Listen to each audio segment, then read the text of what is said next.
Hey guys, welcome back to another YouTube video. Today is gonna be just a really girly chat because I feel like I want my space to be like a safe space for you guys to come, like chill out with me and, you know, like talk about things that like maybe you feel uncomfortable talking to your mom, to your friends about. I feel like YouTube's a really safe place to do that because I could literally, I mean, I'm a very open person anyway, so yeah. I asked you guys on Instagram if you have any dilemmas or any questions or literally just girly things, and some of you guys responded. I won't be posting any of your guys' names because it's all going to be anonymous, of course. Like, we're talking about periods and freaking shaving bumps and period blood, so best off if we keep it anonymous. But girls, we literally need to start talking about this stuff like it's normal, and I cannot cope with how much like stigma is around like girls' feminine hygiene. Like, it's a normal fucking thing that we've had to go through since Mary.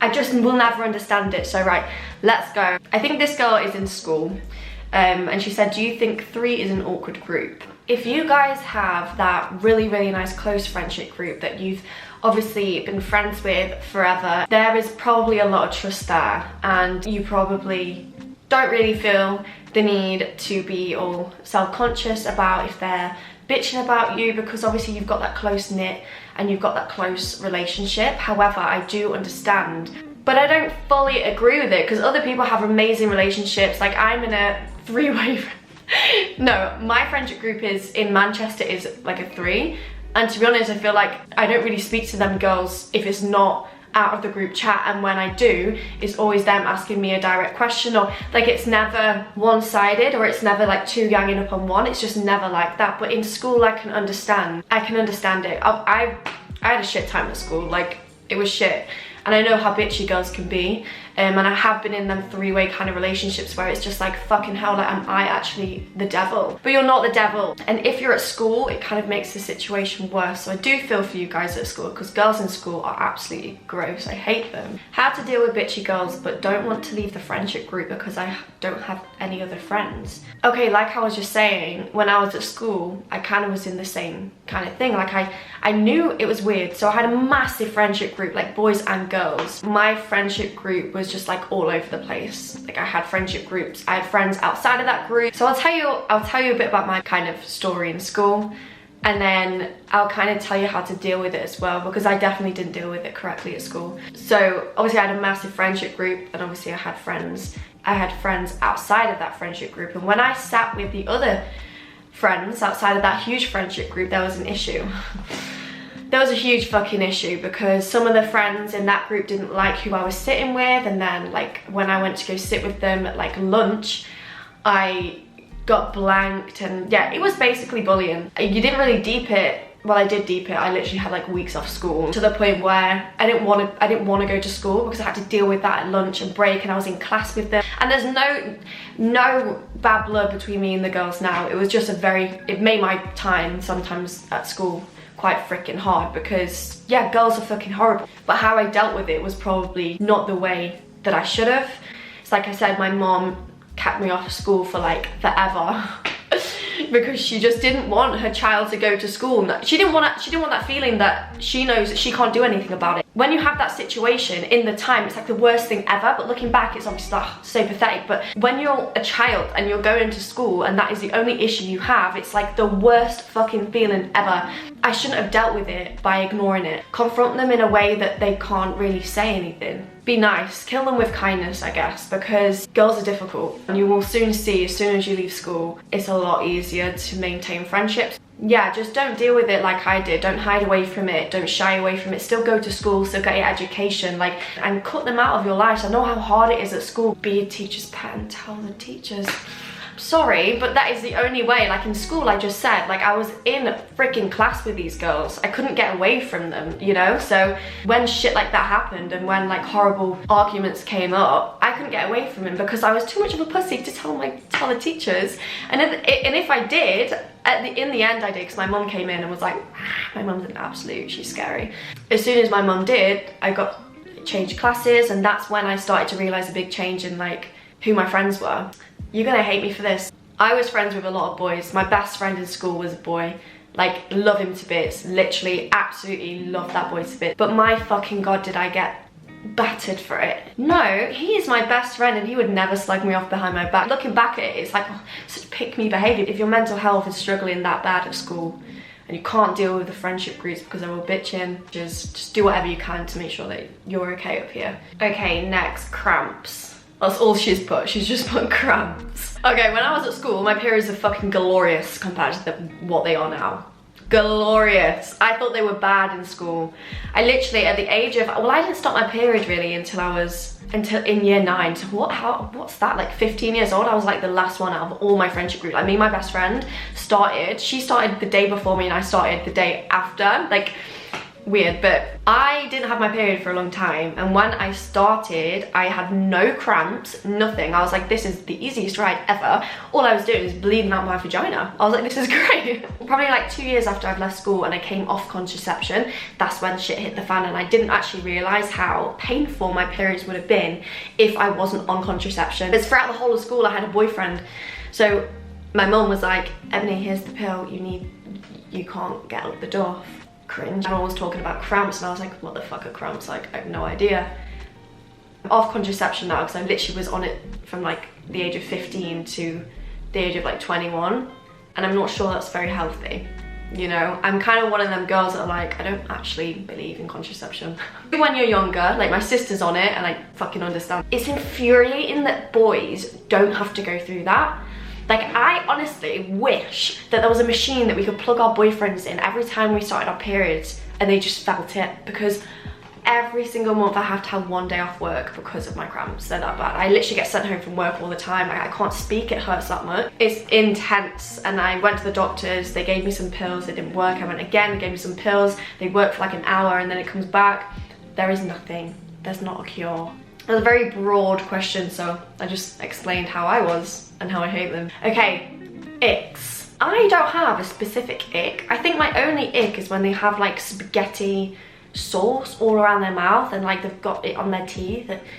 Yeah, that's actually an ick. I guess obviously like, the little funny things, they're hilarious. It's like boys on roller coasters, boys in dressing gowns. Like a guy in a dressing gown is quite good looking to me. Like, I quite like that. Am I just weird? It was so funny when that was like trending. It was all on TikTok and it was just like, it was funny. It was funny. And I actually did agree with some of them, so maybe I do have icks, I just can't think of any like off the top of my head. But no, they're definitely valid. They're valid. Right, cheating. What do you guys class as cheating nowadays? Because I feel like the world of social media has made it so much easier for just people to cheat. Messaging is cheating. Following someone on social media is not, I don't think. But going as far as messaging them, that's cheating. You're literally messaging with intention, that's cheating. Snapchatting, don't do that. What the fuck? That's what happened in my last relationship. I will never actually know if that boy actually cheated on me, but I have so many, he never actually admitted it, but actually I do know that he cheated on me, I don't know what I'm saying. Girls literally came to me and was like, your boyfriend literally sent me a dick pic last night. Your boyfriend literally said he was gonna make me a Sunday roast this Sunday. That's what he fucking said.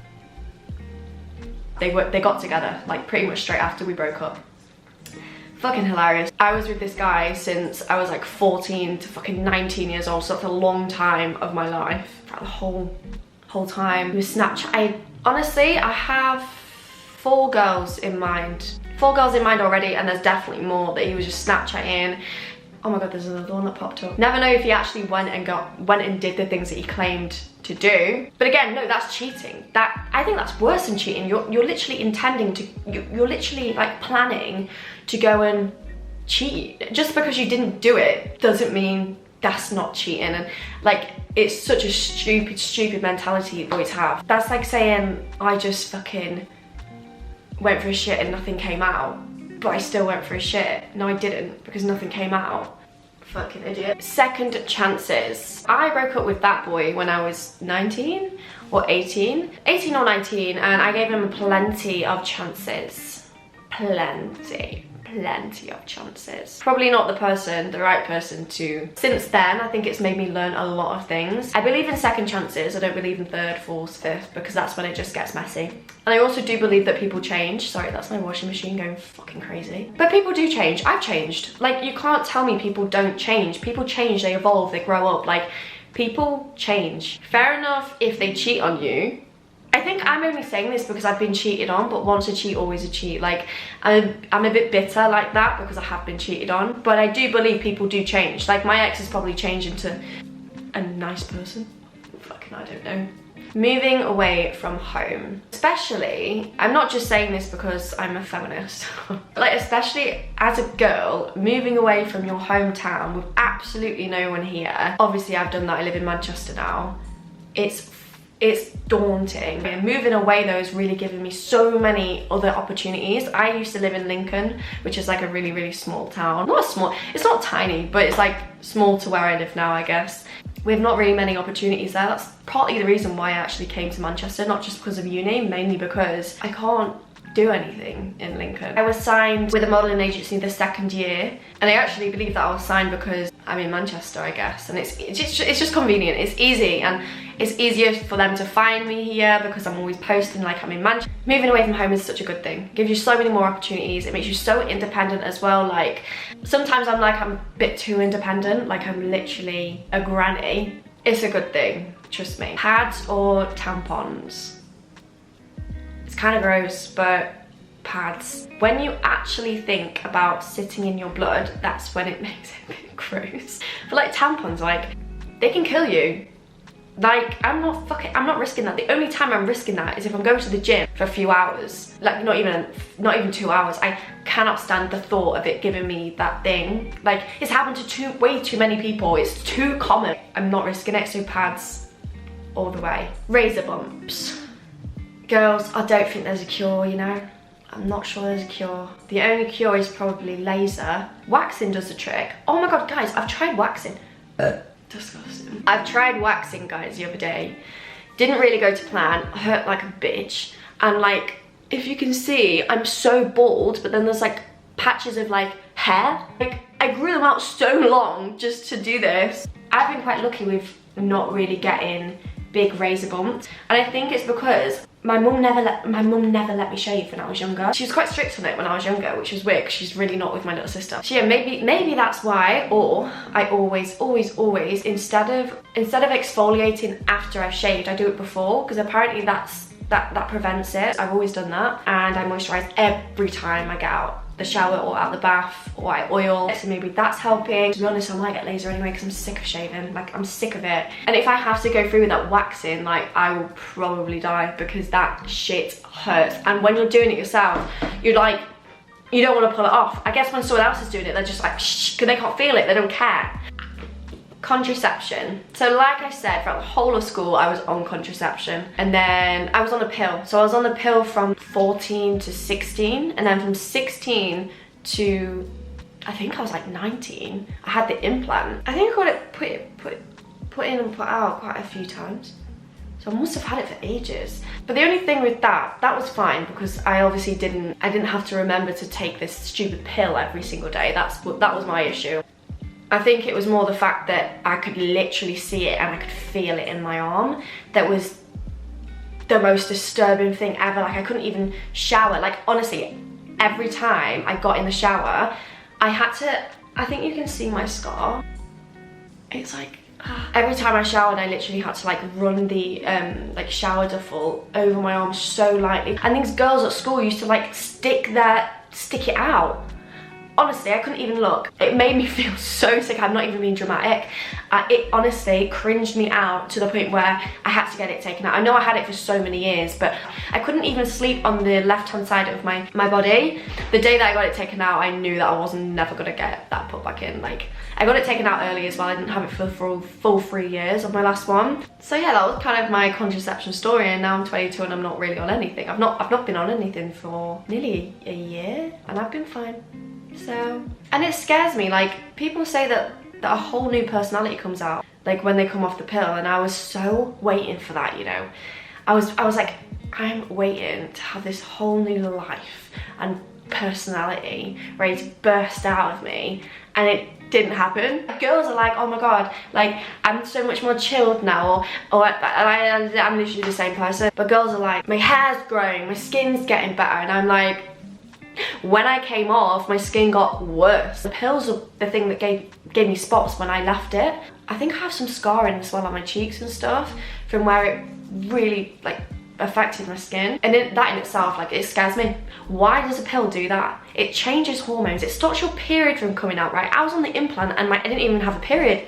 And where does that go? Does your blood just like, what the fuck? Okay, dating apps. Girls, I've never been on a dating app. I've never been on one. I've just never had the urge to go on a dating app, and obviously I'm not single, but before I think I downloaded it once, you know. I don't even think I've deleted my account, so if you see me on Tinder, it's not me. Layla, if you're listening, this goes out to you. So I was living with a girl called Layla, which obviously she's my friend still. I'm sorry to out you, Layla. Layla is not a player. She's literally the nicest person ever. The way lads were literally like, they were all around.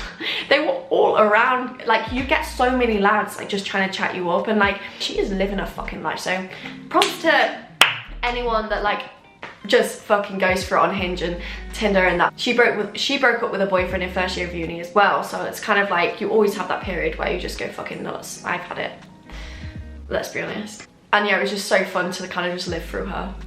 Situationships. Right, I can speak about this one. So I've only had 2 relationships ever. The one I'm in now and the one that I was previously talking about. But I did have a situationship where I was completely obsessed. I was like obsessed. And I think it's because like, obviously the guy that I was with throughout school didn't really give me much. Like, he cheated on me, didn't really treat me nice. So as soon as I like had that feeling of like being treated really nice, and like he used to show up at my door like unannounced, like, and I just fell. I just fell down a black gaping hole. I did hear about the reason why he broke up with me. He was with a girl before me for like years. He was just still like obsessed with her. He was like, I would have stayed with her, but like I'm still obsessed with my ex, so that really didn't make me feel good. I don't know how boys do it. They're fucking difficult, especially when you get pied.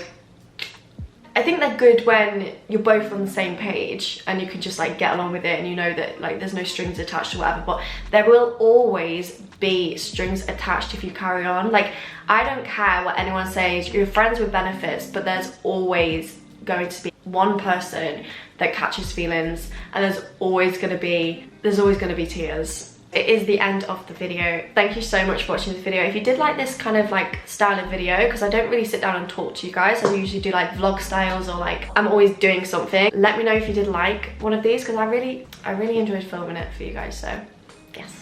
Yeah, please like and subscribe, guys, and comment on this video if you liked it. It really helps me out, because obviously then I know what to film and everything, and yeah, so I can just make you guys happy. Okay.